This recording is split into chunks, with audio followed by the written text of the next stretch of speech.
अध्याय 8 भगवत प्राप्ति।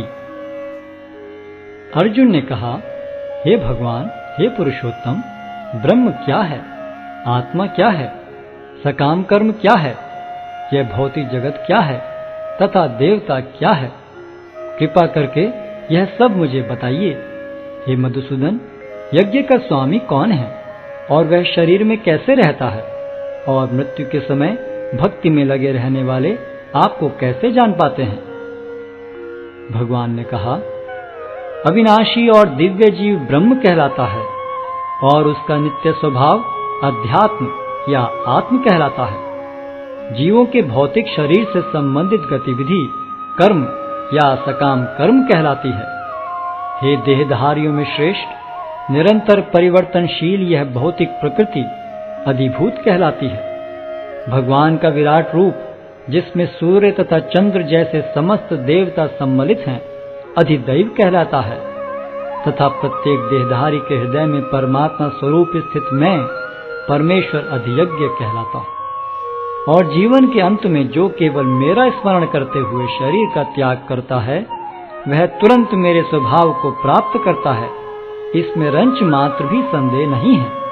हे कुंती पुत्र, शरीर त्यागते समय मनुष्य जिस जिस भाव का स्मरण करता है, वह उस भाव को निश्चित रूप से प्राप्त होता है।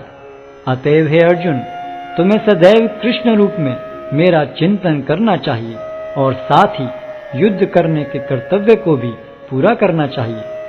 अपने कर्मों को मुझे समर्पित करके तथा अपने मन एवं बुद्धि को मुझ में स्थिर करके तुम निश्चित रूप से मुझे प्राप्त कर सकोगे। हे पार्थ, जो व्यक्ति मेरा स्मरण करने में अपना मन निरंतर लगाए रखकर अविचलित भाव से भगवान के रूप में मेरा ध्यान करता है, वह मुझको अवश्य ही प्राप्त होता है। मनुष्य को चाहिए कि परम पुरुष का ध्यान सर्वज्ञ, पुरातन, नियंता, लघुतम से भी लघुतर, प्रत्येक का पालन करता, समस्त भौतिक बुद्धि से परे, अचिंत्य तथा नित्य पुरुष के रूप में करे। वे सूर्य की भांति तेजवान हैं और इस भौतिक प्रकृति से परे दिव्य रूप है। मृत्यु के समय जो व्यक्ति अपने प्राण को भौहों के मध्य स्थिर कर लेता है और योग शक्ति के द्वारा अविचलित मन से पूर्ण भक्ति के साथ परमेश्वर के स्मरण में अपने को लगाता है, वह निश्चित रूप से भगवान को प्राप्त होता है। जो वेदों के ज्ञाता हैं, जो ओंकार का उच्चारण करते हैं और जो संन्यास आश्रम के बड़े बड़े मुनि हैं, वे ब्रह्म में प्रवेश करते हैं। ऐसे सिद्धि की इच्छा करने वाले ब्रह्मचर्य व्रत का अभ्यास करते हैं। अब मैं तुम्हें वह विधि बताऊंगा जिससे कोई भी व्यक्ति मुक्ति लाभ कर सकता है। इस योगाभ्यास में स्थित होकर तथा अक्षरों के परम संयोग यानी ओंकार का उच्चारण करते हुए यदि कोई भगवान का चिंतन करता है और अपने शरीर का त्याग करता है, तो वह निश्चित रूप से आध्यात्मिक लोकों को जाता है। हे अर्जुन, जो अनन्य भाव से निरंतर मेरा स्मरण करता है, उसके लिए मैं सुलभ हूँ, क्योंकि वह मेरी भक्ति में प्रवृत्त रहता है। मुझे प्राप्त करके महापुरुष, जो भक्ति योगी हैं, कभी भी दुखों से पूर्ण इस अनित्य जगत में नहीं लौटते, क्योंकि उन्हें परम सिद्धि प्राप्त हो चुकी होती है। इस जगत में सर्वोच्च लोक से लेकर निम्नतर सारे लोक दुखों के घर हैं, जहाँ जन्म तथा मरण का चक्कर लगा रहता है। किंतु हे कुंती पुत्र, जो मेरे धाम को प्राप्त कर लेता है, वह फिर कभी जन्म नहीं लेता। मानवीय गणना के अनुसार 1000 युग मिलकर ब्रह्मा का एक दिन बनता है और इतनी ही बड़ी ब्रह्मा की रात्रि भी होती है। ब्रह्मा के दिन के शुभारंभ में सारे जीव अव्यक्त अवस्था से व्यक्त होते हैं और फिर जब रात्रि आती है तो वे पुनः अव्यक्त में विलीन हो जाते हैं। जब जब ब्रह्मा का दिन आता है तो सारे जीव प्रकट होते हैं और ब्रह्मा की रात्रि होते ही असहायवत विलीन हो जाते हैं। इसके अतिरिक्त एक अन्य अव्यक्त प्रकृति है जो शाश्वत है और इस व्यक्त तथा अव्यक्त पदार्थ से परे है। यह परा और कभी नाश न होने वाली है।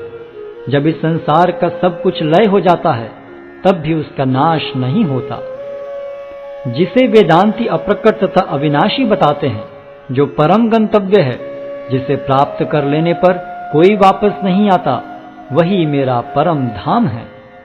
भगवान जो सबसे महान है, अनन्य भक्ति द्वारा ही प्राप्त किए जा सकते हैं।